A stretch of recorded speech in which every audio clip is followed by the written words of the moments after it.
Olá a todos, estamos aqui em mais um LAPcast, o podcast do Laboratório de Estudos em Pedagogia do Esporte da FCA Unicamp. Meu nome é Lucas, eu vou estar mediando essa conversa, venho estudando aí formação de treinador numa perspectiva pensando a sua atuação na competição e também com os jovens, que é o meu grande foco de estudo.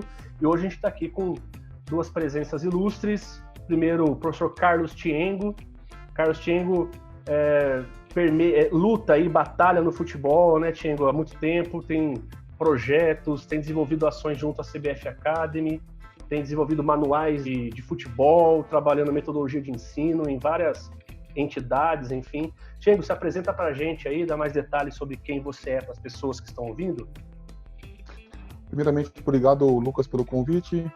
Sempre uma satisfação enorme também dividir com você e com o professor Alcides aí a possibilidade de conversar um pouco sobre as questões pedagógicas que envolvem o ensino e o treinamento, especialmente no meu caso do futebol, né? Eu sou colega contemporâneo seu de turma de doutorado, né? E temos o privilégio de ser orientandos do Alcides, né? Então é sempre muito bom estar para discutir isso, né? E é como você disse, venho aí trabalhando na questão de tentar tornar um pouco do processo com o professor e reflexivo na questão de tentar ajudar as crianças e os jovens a desfrutarem um pouco do jogo de futebol, né? Bacana. O Tiengo é recém-doutor aí do laboratório e fez uma tese, né? Escreveu uma tese junto com o Alcides que foi aí premiada, né, Tiengo? Qual foi o prêmio que vocês receberam?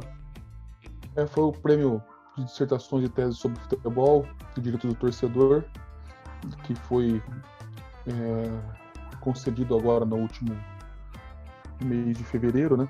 Nós tivemos a oportunidade de escrever a tese no segundo semestre do ano passado, logo após a sua defesa, então temos esse privilégio, né, professor Alcides, que foi uma classificação da tese entre os melhores trabalhos do país e que vai possibilitar a tese ser publicada como livro, né, que era um sonho nosso já antigo, né, professor? Da gente poder disseminar esse conteúdo da forma que a gente acredita que chega mais fácil na linha de frente. Na linha de frente do futebol é o pessoal que lê livro, né? Então o pessoal lê livro, o acesso mais facilitado. Então a gente teve essa oportunidade, foi importante para que a gente pudesse já antes do primeiro ano aí de defesa da tese ter a publicação totalmente credenciada e produzida pelo governo federal. Legal. Aproveitando então, já que ele já está batendo um papo com o Alcides, apresentar o professor Alcides Scaglia, um dos responsáveis hoje do Laboratório de Estudos em Pedagogia do Esporte da FCA, da Unicamp, fundador, né? Fundou há 9 anos atrás, quase 10, né, Alcides? A gente está gravando hoje no dia 22 de março, está na boca de completar 10 anos o LEP. O Alcides, ele estuda, entre tantas coisas que o Alcides tem estudado, futebol, pedagogia do esporte, pedagogia do jogo, competições pedagógicas, enfim. Sidão, se apresenta aí para o pessoal. Olá, pessoal. Oportunidade de estar mais uma vez falando com todos através desse canal que nós criamos dentro do LAP Digital, que é o LAPcast.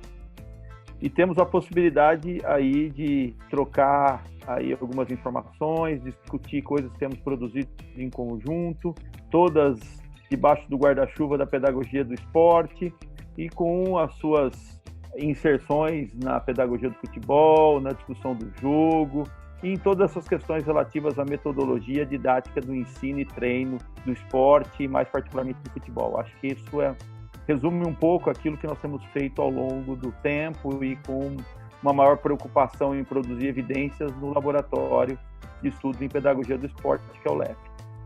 Legal. Hoje o nosso tema de discussão é um tema que, para gente que trabalha aí, né, eu, o Alcides, o Carlos Tiengo, a gente sempre muito próximos da prática, né, sempre trabalhando, sempre junto com os treinadores e sendo, né, trabalhando como treinadores, mais recentemente eu e o Tiengo. Uma coisa que a gente sempre ouve por onde a gente passa é o seguinte, a gente fala sobre uma tal, né, pedagogia do jogo e muitas vezes a gente ainda aborda ela a partir do que a gente chama de pedagogia da rua, e aí isso gera muitas dúvidas nas pessoas e quase sempre a gente ouve aquela pergunta, né? o que é melhor, né? A pedagogia do jogo que vocês propõem ou as metodologias tradicionais de ensino do esporte? A gente pode hoje focar, se for o caso, no futebol, já que nós temos 2 especialistas aqui no futebol, mas podemos também generalizar para os outros esportes. Então, como é que vocês acham? A pedagogia do jogo, ela ensina melhor do que as abordagens tradicionais ou a gente tem que olhar por um outro viés essa pergunta e tentar achar outros caminhos de resposta? Lucas, eu acho que a gente estava conversando aí no off, né? No making, né? Eu acho que a pergunta principal a ser feita primeiramente, ela é se as pedagogias tradicionais ensinam, né? Porque a gente tem uma tradição, no treinamento esportivo que a gente treina o atleta, né? O jovem, né? E treinar, ela está apartada das questões pedagógicas do ensinar, né? Uhum. Isso vem porque tem um texto interessante do professor Gotani, é um livro que, se eu não me engano, chama Esporte, Atividade Física, alguma coisa assim, mas é que tem o Michael Owen na capa. Esse livro é legal, tem vários capítulos bacanas. E um dos capítulos ele fala a questão que ele usa o texto dele, ele faz uma analogia do jockey e do cavalo, né? Ele faz uma questão da aprendizagem motora e faz uma questão da fisiologia do exercício. Ele fala que as ciências biológicas, né, ficaram muito presas ao cavalo e a aprendizagem motora ficou presa ao jockey, né? E a gente se distanciou esses mundos, né? Que eu quero dizer, os mundos do ensino e o mundo do treinamento, né? E as abordagens tradicionais para se ensinar nos esportes coletivos e passaram pelo futebol são abordagens que estavam muito preocupadas em treinar o indivíduo que já sabia, né? Então, esse já sabia que a gente pode discutir como ele aprendeu, né? Que em algum momento da vida ele aprendeu, apesar de algumas... A gente vai tocar nesse assunto também, a questão de uma concepção que é hegemônica ainda no contexto, não acreditar nessa prática incidental, essa aprendizagem incidental. Então essa pergunta é fundamental. A gente superando ela, a gente olhou, vamos ensinar. A gente vai ver do que lugar que a gente está olhando, né? Uhum. Aí sim a gente pode partir uma próxima etapa de reflexão sobre isso.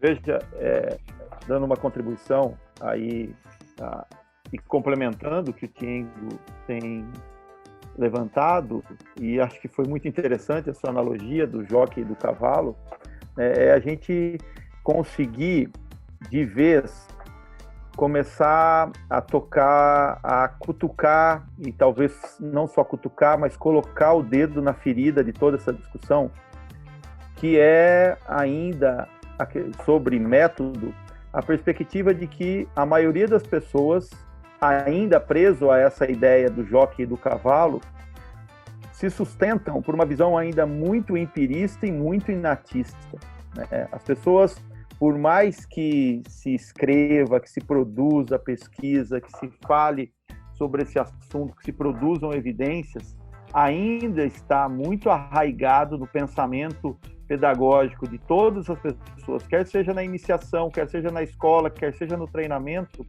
ainda essa lógica muito empírica desse treinamento, que vai ao encontro do que o Tiengo disse, mas de pano de fundo ainda uma visão um tanto quanto inatista, que acredita na perspectiva do dom, que acredita na perspectiva de que as pessoas já nascem, existem pessoas que nascem com dom, e talvez o grande desafio desse treinamento seja também encontrar essas pessoas.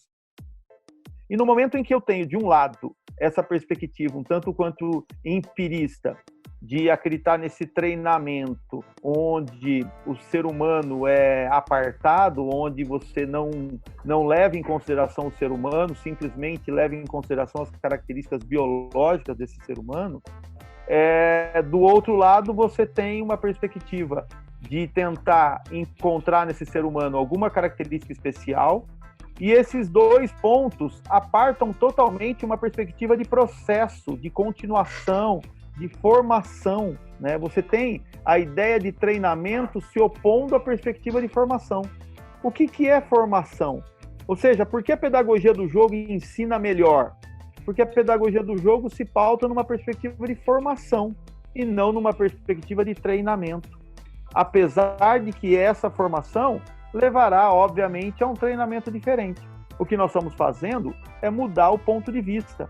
Como o Lucas gosta de falar, é trocar o óculos. Nós estamos olhando, primeiro, acreditando em processo, porque o processo existe, e ao acreditar em processo, nós estamos olhando esse processo com outros óculos. E isso tem que ser levado em consideração. E as pessoas precisam aprender a trocar o seu óculos. Senão, vai ficar muito difícil. E aí a gente vai continuar essa discussão de querer comparar métodos. Deixa eu, então, tentar ir deixando claro para quem está ouvindo e vendo a gente, né? Quando a gente fala de abordagens tradicionais, a gente se remete a essa ideia do empirismo e essa ideia do inatismo. Por que eu quero pontuar isso? Porque eu sou frequentemente questionado por quem eu convivo e falo sobre isso, do porquê eu sou tão avesso às tradições. Tradição é tão ruim assim, né? E aí eu queria contextualizar um pouquinho. Lógico que a gente não vai esgotar isso, nem é o interesse hoje, mas a gente está nesse mérito final que você acabou de falar sobre a incomparabilidade. Não dá para comparar, que é o seguinte: enquanto que o inatismo acredita que a pessoa nasce com um dom, e esse dom ele tem várias origens, pode ser desde um dom espiritual, divino, é uma dádiva de Deus, de um Deus que a pessoa crê, até mesmo um dom genético, porque nada mais é essa questão do genético do que a evolução do olhar para esse dom divino. A partir do momento que se entende que o organismo é feito de genes, entende-se que, entre aspas, que o divino vem para o gene e o gene é o que me torna alguém capaz de ser aquilo que eu sou hoje. Então, existe uma ideia de um pré-determinismo. Eu já estou determinado a ser algo e eu vou fazer o quê? Simplesmente vou ser aquele algo ao qual eu sou predeterminado. Enquanto que o empirismo, ele afasta completamente essa ideia e ela coloca que alguém detentora do saber, e aí, como esse saber é construído, é um outro papo, que pode cair de novo no inatismo, na minha modesta opinião, né? Alguém dono do saber, ele recebe pessoas que querem aprender a ser como ele é, né? Então eu digo que nada mais claro do que uma perspectiva empírica, do que a avaliação feita por meio de prova, em que o professor testa o aluno para ver se o aluno sabe aquilo que ele sabe. E aí o professor tem a sensação boa de quando o aluno é aquilo que ele é, e uma sensação ruim de quando o aluno não reflete aquilo que ele é. Então, na opinião do professor, eu brinco que o empirista ele é narcisista por natureza, né? A nota 10, mais do que a felicidade do aluno, é a felicidade ou a maior êxtase do professor, porque o professor ele conseguiu fazer com que o aluno seja aquilo o que ele é. Então, por que eu sou avesso à tradição? Não sou avesso à tradição, eu sou avesso à tradição que desumaniza as relações. É sempre isso que eu falo. Então, se eu acredito que a pessoa nasceu pronta, qual é a relação humanizada que eu tenho com alguém que eu só tenho que escolher, encontrar no meio do caminho e falar, você está pronto, segue, vai embora, né? Eu não tenho uma relação humana com ele. A minha relação é de exploração. Eu busco aquela pessoa para mostrar para todo mundo que eu sou alguém capaz de encontrar os talentos que estão por aí. E quando eu penso no empírico, em que eu deixo de pensar que a pessoa que está na minha frente, ou que está comigo convivendo, ela também tem conhecimentos anteriores, ela também tem coisas da vida dela que ela traz para dentro do espaço de aprendizagem, eu desumanizo, eu me transformo naquele professor que eu chamo de professor televisão. Eu fico falando, e o aluno que escute e aprenda. Então eu não tenho uma relação humanizada com quem está comigo. Se a tradição desumaniza a relação, eu quero explodir essa tradição. É o que eu falo para todo mundo que me pergunta. Na minha concepção, eu quero que a nova tradição pedagógica, porque um dia aquilo que eu luto, eu quero que seja tradicional, por isso que eu não sou avesso à tradição, mas eu sou avesso a uma tradição que desumaniza, que explora, que submete, né? É isso que eu sou contra. A nova tradição que eu gostaria que fosse, né, chegasse a um ponto de ser dominante, é uma tradição que humaniza as relações. Então, acho que é isso um ponto que eu queria deixar muito claro. Tradição desumanizou, eu não quero saber. Em relação ao que o Lucas comentou dos paradigmas, né, Lucas? É a visão de mundo, né, cara? Quando você situa o dom como dádiva e o dom como talento como dádiva e talento como genética, né? O dom como dádiva e o dom talento, né? Você a gente pode fazer um paralelo com o que, na verdade, o Arley Sanderdão, professor da Federal Gaúcha, traz para nós no livro Dom à Profissão. Lá no livro Dom à Profissão ele fala das visões de mundo, né? E quando a gente vê o dom como dádiva, ele é uma concepção pré-moderna, né? É uma concepção aristocrática do mundo, né? É uma concepção medieval do mundo, né? Ali as coisas eram explicadas pela dádiva divina. O cara tinha sangue azul porque Deus quis que ele tivesse sangue azul. Então ele tinha um dom divino, isso justificava o poder dele a partir do momento da posição social, a partir do nascimento dele. Isso são as monarquias, né? Exato. E ali isso é a concepção predominante, vigente. Com a Revolução Industrial, como o professor Ben Alcides colocou, a gente está vivendo uma quarta Revolução Industrial, né? Essa possibilidade que a gente está tendo aqui de discutir, você aí em Goiânia, o professor Alcides em Limeira, eu aqui em Bauru, em tempo real, conversando. Poxa, isso aqui é um negócio que a quarta Revolução Industrial permite. Isso aqui era impensável, nem pelo dia de Mocó, né? Que ligava o celular e falava, varou, né? Por isso estamos no LEP Sem Fronteiras. LEP Sem Fronteiras, exatamente mesmo, né? Em tempo de coronavírus, né? Você poder imaginar que em distanciamento social a gente está podendo fazer isso. E aí a gente, observando isso, a gente olha que a Revolução Industrial foi uma ruptura. Teve ali o Renascimento e a forma de aprender antes da Revolução Industrial era uma forma de aprender artesanal, né? A orientação de doutoramento, por exemplo, que eu tive com o professor Alcides, você está tendo também, ela é uma relação artesanal. Ela é sob medida, ela é personalizada, ela é individualizada. Já a Revolução Industrial, qual que é o objetivo? O objetivo é formar pessoas em escala, não mais para pensar o mundo, mas para poder reproduzir o mundo. E aí, meu amigo, a educação ela é bancária, ela é repetitiva, e aí os métodos parciais fazem muito sentido. Com certeza. Né? E aí isso aí vem daí. Só que o esporte contemporâneo, o esporte moderno, que ele vai ser retomado em 1896 com os Jogos Olímpicos, né? E o futebol tá nessa esteira, né?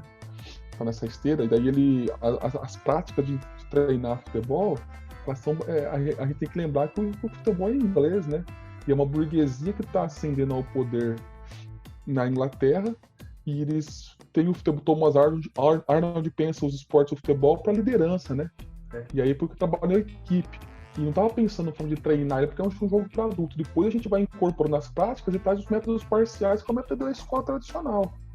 Sim. Então, entender, a gente fazer essa leitura histórica ajuda a gente a entender de onde vem as coisas, né? E aí a educação física brasileira, especialmente lá de 32, já existia futebol no Brasil. O futebol começou a ser profissional nessa mesma década. E a gente, uma visão mais higienista do negócio, né, mais de ginástica, que os nossos professores eram oriundos, o curso era ginástica, era um curso secundário, era ginástica. Uhum. Ele vai incorporar como método de ensino as práticas de ginástica, que são práticas parciais. Sim. E a gente vai construindo isso sem ressignificar.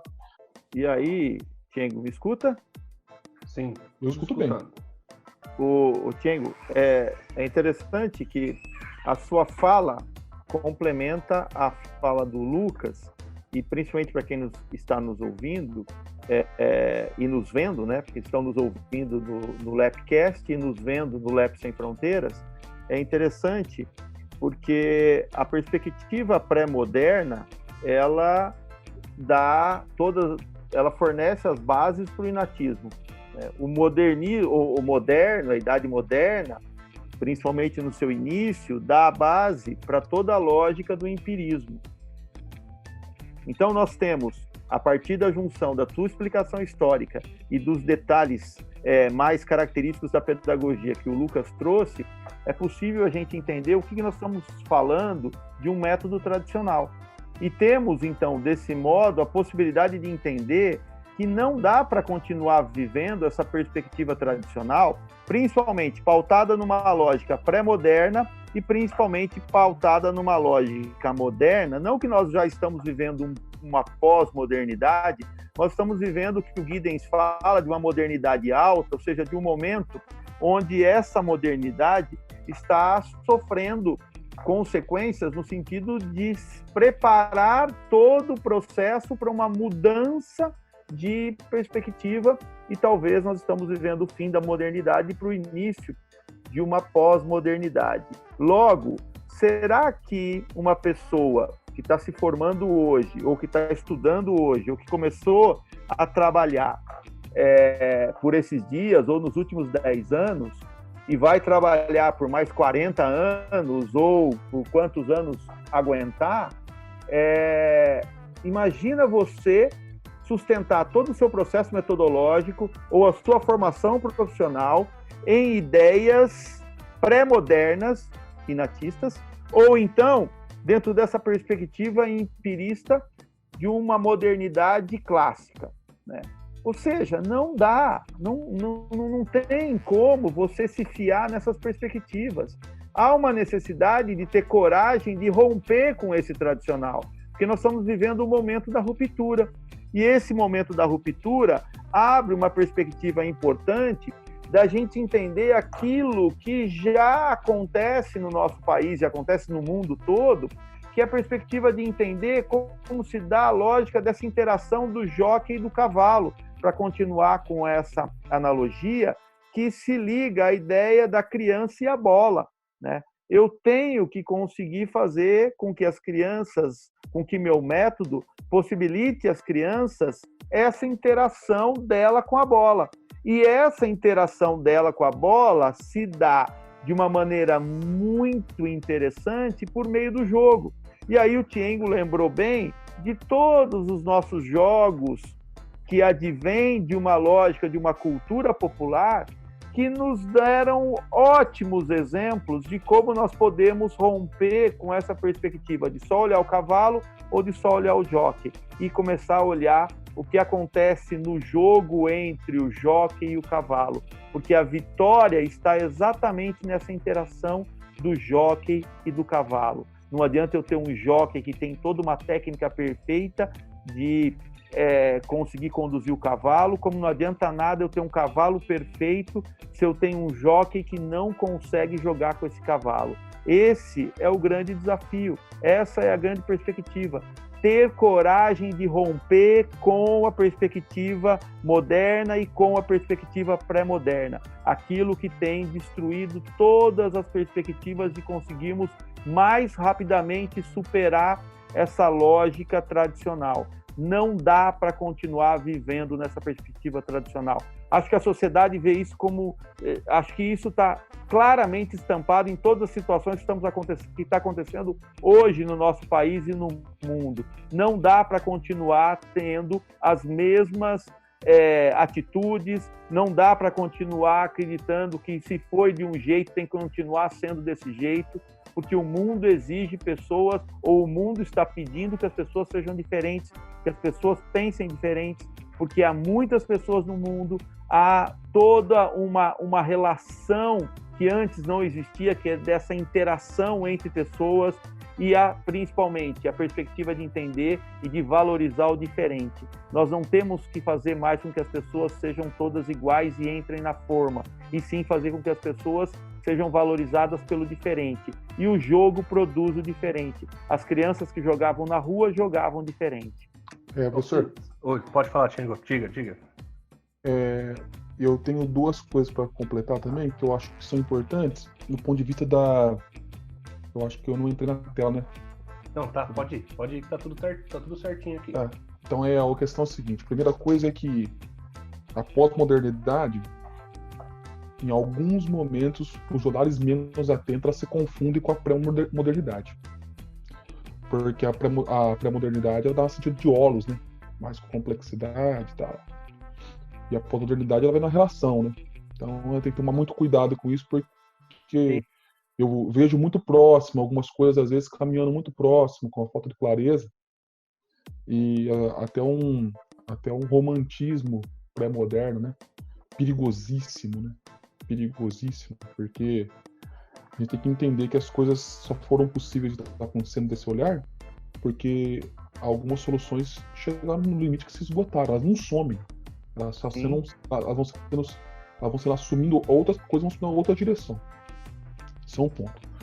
O outro ponto é dizer que no futebol, objetivamente, na verdade, as primeiras iniciativas de tentar estudar o esporte coletivo por outro olhar é de 1856, né?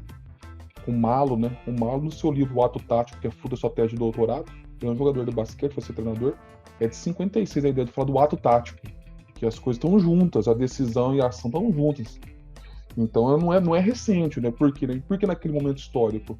Porque começou a se perceber que as concepções tradicionais, elas resolviam até um ponto, depois de outro ponto não resolvia mais. É o que está acontecendo hoje também, o treinamento esportivo, a preparação dos jogadores, a formação dos jogadores em longo prazo, ela é tão complexa que algumas soluções não se resolvem por si só. E como não vão se resolver daqui para frente também. Costumo dizer que o currículo que a gente defendeu ano passado na tese de doutorado, já penso ele de outras formas, né? Porque os ajustes que você demoraria muito tempo para ser feito, hoje com as tecnologias de inteligência artificial, pode ser muito mais rápido, pode ser muito mais dinâmico esse processo, né? Então, onde eu quero chegar com essa reflexão é que, antes de discutir, eu acho que assim, a discussão sobre método está num nível.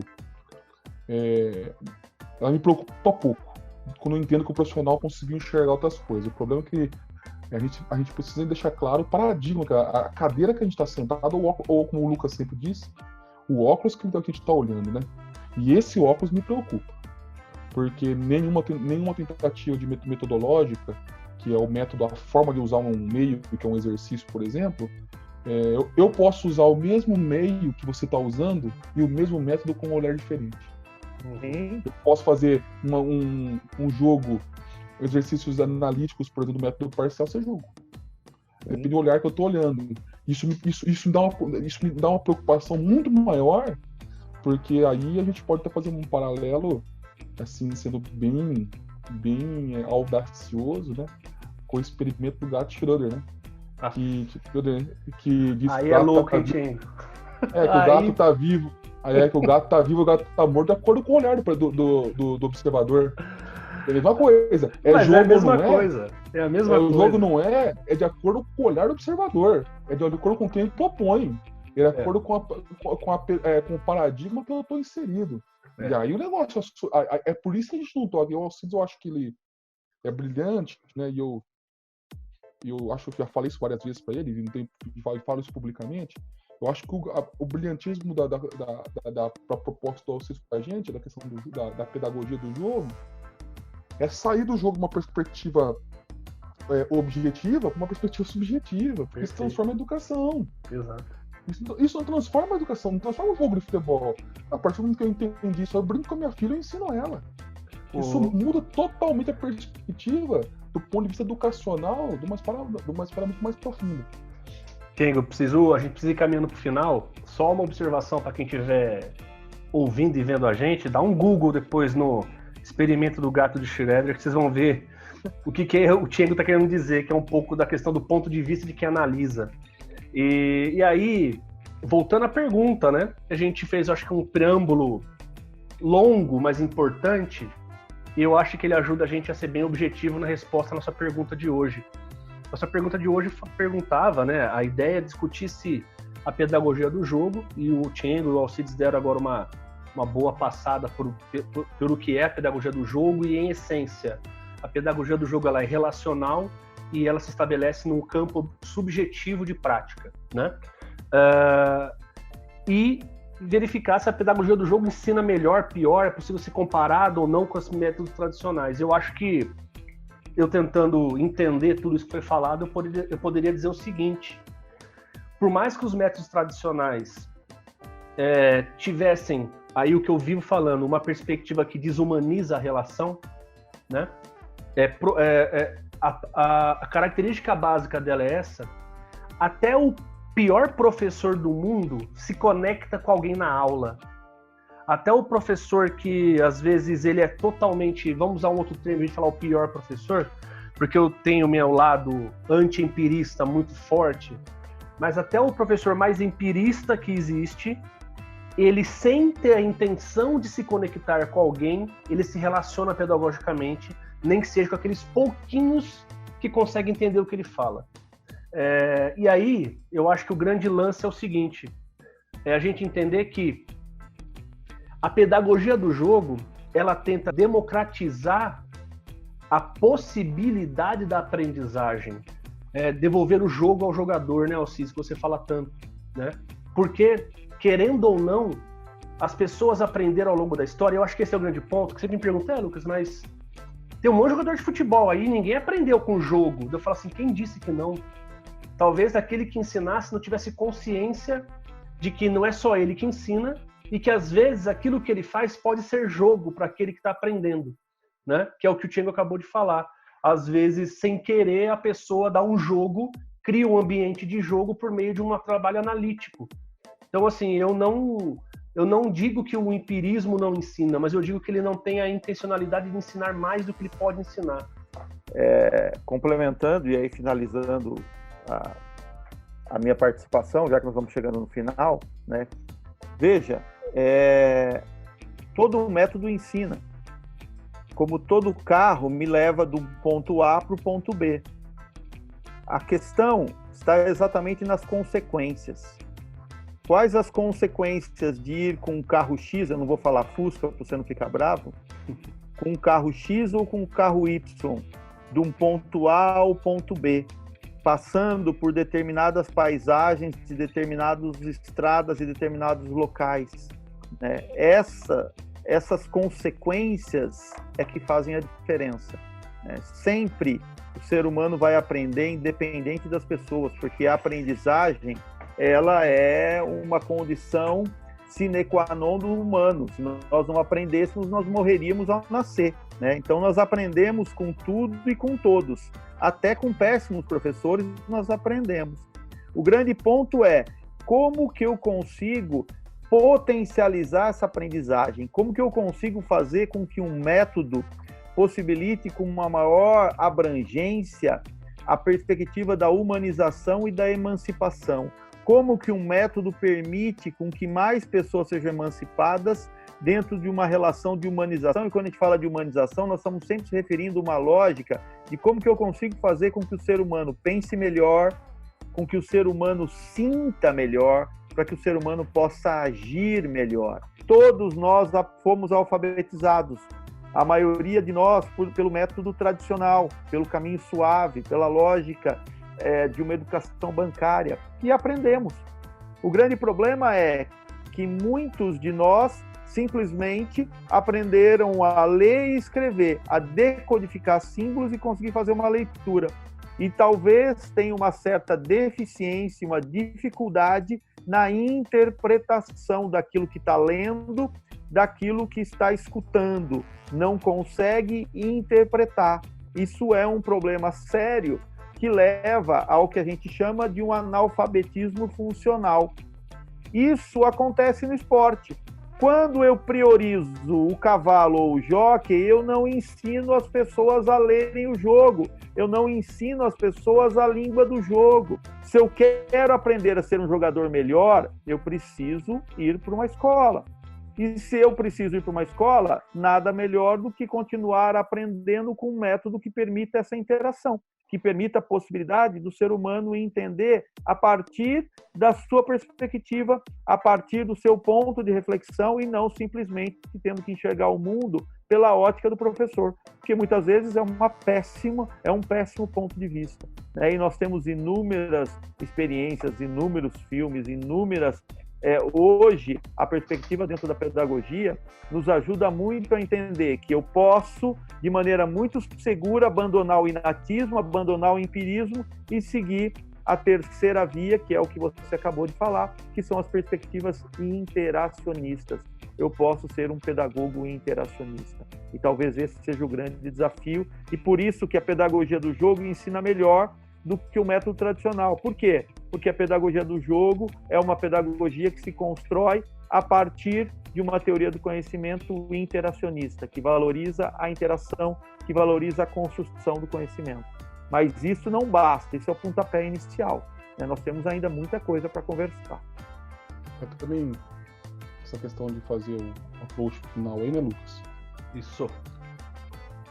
Primeira coisa, para tentar responder a sua pergunta de forma objetiva, eu não consigo falar se ensina melhor ou se ensina pior. Porque se eu vou numa feira e compro alface é uma verdura, né? E eu vou comer banana é uma fruta. Então, as duas coisas são distintas. Coisas distintas não se compara. O que é melhor, banana ou verdura? Não dá para responder. É isso que você está querendo dizer. Dá para responder. Tem jeito, porque banana é uma coisa, verdura é outra. Uhum. E o grande ponto é o que você precisa. Você está precisando exatamente. O problema é que muita gente só gosta de banana, né? Ou só gosta de verdura. E a gente, às vezes, tem diferença, né? O professor, eu aprendi isso pouco com o Alcides, que é a diferença do que você deseja e do que você necessita, né? A gente precisa das verduras, a gente precisa das bananas, né? E aí a gente tem que entender isso, né? Então ficar comparando essa coisa realmente faz pouco sentido, né? Faz pouco sentido. Porque a gente não tem como negar que as práticas da modernidade resolveram muitos problemas. A modernidade é marcada por dois pesquisadores, dois eminentes, que é Newton e Einstein. Né? E ali que é o período que a gente marca a modernidade na física clássica, né? E então a gente vai entender que resolveram alguns problemas do mundo.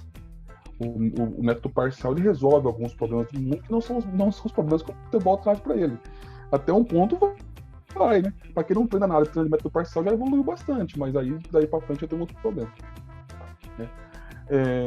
E aí isso é um ponto. Outro ponto que eu queria falar para você também é retomar essa questão por que é tão próximo o empirismo do inatismo, porque o inatista, na prática inatista, ele congrega ao seu redor uma entourage, né? Acho que é isso o termo em francês, as pessoas ficam ao seu redor. E o inatista, na verdade, ele não basta você só ser nascido com o dom. Você tem que ter uma pessoa que também tem o dom, que compartilha da dádiva, que te reconhece. Exato. E aí que é a questão que a gente não se desenvolve nos esportes, porque não é só você ter nascido com o dom, você tem que ser chancelado por aquele, e quem traz isso pra gente é o Arley, por aquele que também compartilha da dádiva, velho. Isso aí. Só que junto com essa dádiva, velho, vem todos os ismos que você puder imaginar. E vem o racismo, vem o machismo, vem todas as coisas, porque a partir do momento que eu tenho um privilégio, o outro não tem, velho. E aí é uma coisa que meu último ponto da minha fala, que é a intencionalidade. Pra mim, o que pega de verdade mesmo, com essa questão de codificar, de conseguir ler melhor, eu acho que o professor Alcides está falando pra gente, né? Todo o esforço da escola de pensar organizado é pensar organizado para autonomia. Para que eu possa ter autonomia de decidir o que o Alcides fala para mim é bom ou não, para mim, se é verdura, se é banana. E aí o que está por trás que me assusta. O que está por trás, porque quando eu vou tendo autonomia, eu tenho as minhas responsabilidades. Um título ou uma posição social te traz responsabilidades. Ser um professor universitário, uma instituição pública como a Alcides, que orientar a nível de pós-graduação de doutorado, traz responsabilidades para ele.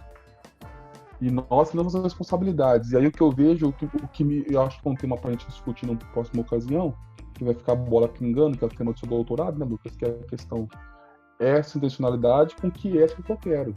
Isso. O que eu quero com esse ensino, o que eu não quero. Exato. E aí, meu amigo, eu fico assim, porque nem tudo a gente está medindo nós estamos medindo os outros para nossa fita métrica, né? Mas a quem interessa que poucos tenham um dom? A quem interessa que poucos joguem bem? A quem interessa a esse enorme garimpo? Porque o que a gente vê hoje não são formação de jogadores. Estamos num garimpo quando as pessoas são escolhidas como pedras preciosas, né? Essas pedras preciosas têm um valor. Quanto menos pedras preciosas, mais valor ela tem no mercado, meu amigo. E aí a quem interessa. E esse é o que interessa, me preocupa muito mais, porque é o que você disse. Até as pessoas, como a gente conversou esses dias, né? Eu sei que vocês têm essa posição, mas a questão a didática transcende o método. A forma como que a gente faz vai muito além do que a gente faz. E assim, se a pessoa é bem intencionada, tem uma boa intenção, uma boa proposta, supera. Vai de um jeito ou de outro, mas se conecta, porque o humano se conecta. Agora, quando me preocupa a pedagogia do jogo na mão de quem tem boa intenção. Essa me preocupa, porque ela vai desumanizar, ela vai robotizar, ela vai gamificar, ela vai colocar no algoritmo e vai esquecer, ela vai só usar como um instrumento e ferramenta para justificar uma prática. Aí me preocupa muito. E aí é a questão de encarar a pedagogia do jogo não só como método, mas como uma abordagem, né? Algo maior para evitar esse tipo de olhar, porque realmente isso pode acontecer, né? De a coisa ser... É o que eu sempre digo, né? Às vezes o problema não está na ideia, né? O problema está no que as pessoas fazem da ideia. Então eu gosto muito quando o Alcides fala, né, que o problema não é a Karl Marx, né? O problema são os marxistas, né? E aí eu já pulo para outro. Oi. O problema não é a caneta, o problema não é a caneta, né? Porque a caneta que assina uma lei importante pode ser usada para fazer um homicídio, né? Você bater na caneta, né? Então, esse problema não é o instrumento, é a intenção que está por trás desse instrumento, né? Exato. E aí acaba sendo muito mais o que se faz dele, das ideias, do que de repente o que a ideia ou o que a pessoa que trouxe a ideia tinha como pontos principais de debate. Mas eu acho que o que fica de mais importante, e juntando as nossas 3 considerações finais, e eu acho que o Alcides vai no ponto, é a gente pensar nas consequências da nossa ação pedagógica. E aí o que o Tiago acabou de falar. O que a minha ética quer. Às vezes a consequência que todos abominam é a consequência que eu realmente quero. Às vezes a pior consequência possível é aquela que eu desejo enquanto professor, porque aquilo faz parte do meu ser professor. E a gente pode achar isso um absurdo, mas a gente viu agora, hoje, né, hoje é dia 22, é isso? A gente viu hoje uma reportagem na Globo de um profissional que faz peneiras enganando crianças e jovens e adultos para arrecadar dinheiro. Então a consequência é abominável, mas é aquela consequência que ele quer, porque é aquilo que dirige a vida dele enquanto profissional do futebol, né? E o que a gente tem que tentar entender é, se você adota uma metodologia, um método ou uma teoria que está por trás do seu saber, do seu fazer pedagógico, seja o inatismo, o empirismo ou o interacionismo, travestido pelo que nós chamamos de pedagogia do jogo aqui hoje, analise as consequências do que está acontecendo e aquilo que você quer. Se você está tranquilo com a sua consequência, segue em frente, mas se eu não estiver tranquilo com a consequência do que você faz, eu vou te encher o saco. É isso que eu penso. Porque eu tenho a minha cabeça em relação o que eu espero que seja um fruto saudável da prática esportiva. E aí eu e o Tiengo e o Alcides, a gente debate muito esporte de crianças e jovens. E aí a gente debate muito o direito da criança até a infância dela garantida. E se aquilo não for respeitado, e eu tenho certeza que nós 3 aqui, a nossa ética não vai conseguir aceitar a ética do outro. Então, a intencionalidade é muito importante mesmo, Tiago. Eu acho que você está certíssimo e eu concordo que não dá para a gente colocar tudo no mesmo balaio. Então, se alguém pergunta, e aí, o que ensina melhor? Eu acho que a resposta melhor é assim, ó. Quais são as consequências que você quer com sua ação pedagógica? E não qual é a metodologia que ensina melhor. E aí, em cima das consequências que a pessoa traz para a gente vai saber se vale a pena abrir uma cerveja e bater um papo com ela, ou se é melhor deixar ela longe da gente, porque esse tipo de coisa a gente não quer. É o que eu penso aí. Isso que você falou, né, Lucas, citando de novo com o Portela, ele sempre fala nas palestras dele do livro, né, da Alice, né? Ela pergunta pro gato, né? Pra onde eu vou, né? Onde eu tenho que ir? Como vai essa estrada aqui? Onde você quer ir, filho? Pra onde você quer ir? Que tipo de jogador que você quer formar? Exato. Você quer formar um jogador... Se você não sabe pra onde você quer ir, qualquer estrada serve. Qualquer estrada serve. É essa a deixa da lista. Que jogador que você quer? Porque assim, você quer um jogador que pensa, um jogador que debate, um jogador que entende, um jogador que discorda, um jogador que te enfrenta, ou você quer um jogador que tá tudo bem? Te obedece. Exato. E aí, meu amigo, tem jogador pra todo tipo. Tem jogador que vai morrer a vida inteira falando amém pros outros sem nada que conquistou na sua mão. É isso que e aí, Tiengo, talvez a gente possa finalizar então com uma das falas do Alcides, que parece contraditória com a ideia de que banana é banana e verdura é verdura, alface é alface, né? Mas é o seguinte, ele falou e eu acho que a gente tem que bater o martelo. A partir disso, a partir da pergunta qual é o jogador que você quer formar, eu tenho certeza que a pedagogia do jogo ela é um melhor caminho do que as outras abordagens, os outros métodos, desde que feita por alguém que tem consciência de que não é só o atleta que obedece, o atleta subjugado, o atleta incapaz de tomar conta da sua vida depois que for profissional, mas é alguém autônomo e capaz de tomar suas decisões. Pessoal, então vamos fechar. Queria agradecer demais a presença do Carlos Tiengo, doutor aí na área de Educação Física e Sociedade, Tiengo? Isso. Educação Física e Sociedade, recém-doutor, né, com uma tese aí premiada na área do futebol, sobre a formação dos futebolistas do futuro, né, Tiengo? E tem aí militado em ações muito bacanas dentro do futebol brasileiro e continental e mundial, na minha opinião, que eu acho que faz muito... o que você vem fazendo vai ser ajudando, né? O que você vem colaborando, né, com outras pessoas vai ser fundamental para o futuro do futebol brasileiro. Alcides, obrigado pela presença mais uma vez na nossa conversa aí. Nossa primeira tentativa de fazer um Lepcast junto com o Lep Sem Fronteiras, um vídeo áudio. Vamos ver como é que fica isso aí para o público. Acho que vai ser legal. E agradecer a todos que ficaram com a gente até o final, em mais esse Lepcast, em mais esse Lep Sem Fronteiras, que junta as pessoas de todos os cantos para poder debater um tema interessante. Em breve a gente traz mais debates para vocês. Obrigado a todos, até uma próxima. Tchau, tchau. Valeu, gente. Valeu, obrigado.